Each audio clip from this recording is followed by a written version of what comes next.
Let's take a look at some of LEGO's secret blasters for minifigures. So these blasters, you'll notice they're a little bit more specialized. They're tailored a bit more toward the character or the type of character, and they're less common than the blasters that you'll see in a variety of LEGO sets. So yeah, let's kind of dive into these a little bit and unpack them.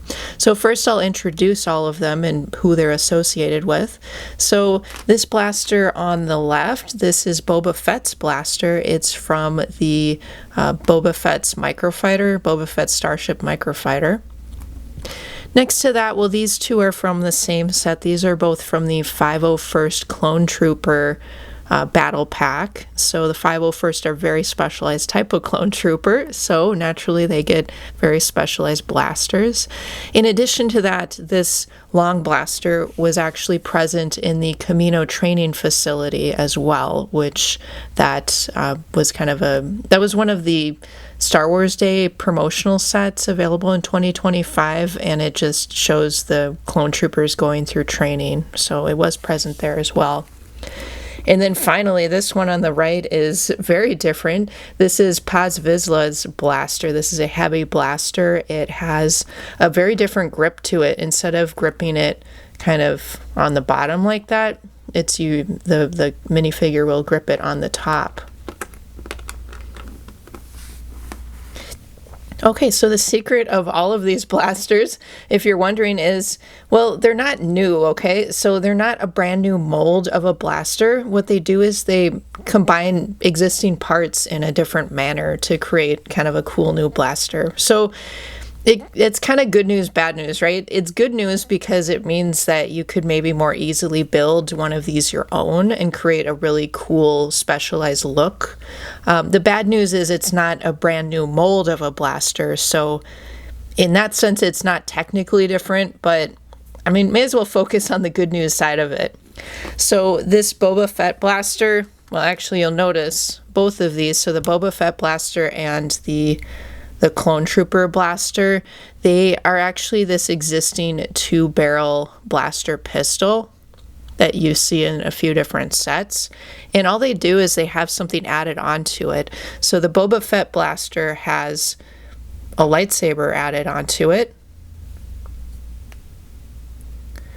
And that Clone Trooper blaster has binoculars added onto it.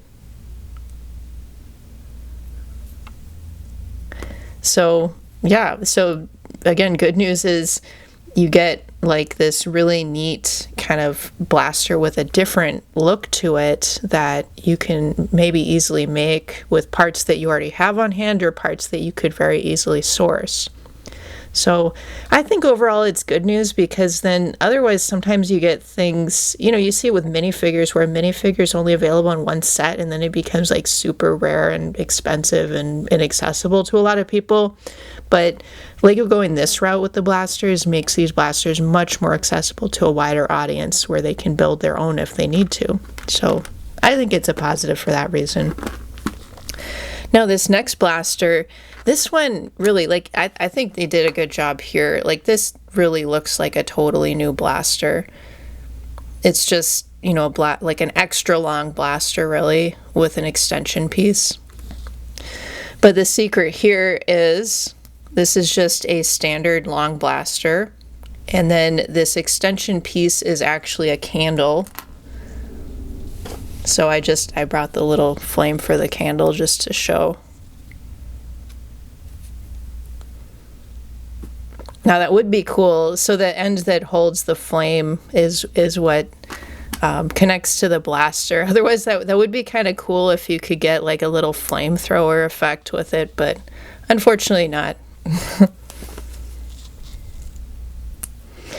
Yeah, so the secret to this blaster is the candle. All right, and then the Paz Vizsla, I'm going to just borrow the minifigure on this one. This Paz Vizsla Heavy Blaster, its secret is there are no like blaster components in this at all. You do see that candle again, but otherwise this is just a pure brick-built blaster. So you can see there's a modified brick in the back. There's this kind of bar piece for the handle, the candle for the kind of barrel. So this is all totally brick built, so that can potentially make it accessible, although I suppose a downside is it is comprised with quite a few different components to make the heavy blaster.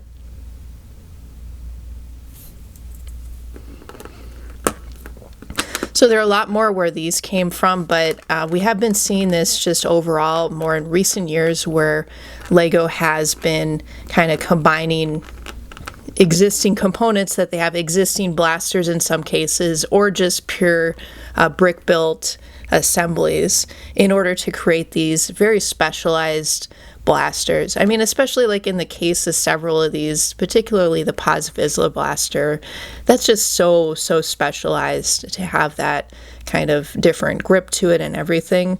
And so it's not surprising LEGO's kind of like, we might not want to just make a totally brand new mold for this particular accessory. But what do you guys think about it? What do you think about these secret blasters? Would you prefer a unique mold to the blaster, or do you like that, you know, kind of adding on to existing items like this? Well, it is creative, first of all, but also it does make these blasters, you know, easier to source, more accessible to everyone. So I'd love to hear your thoughts below. Feel free to comment below.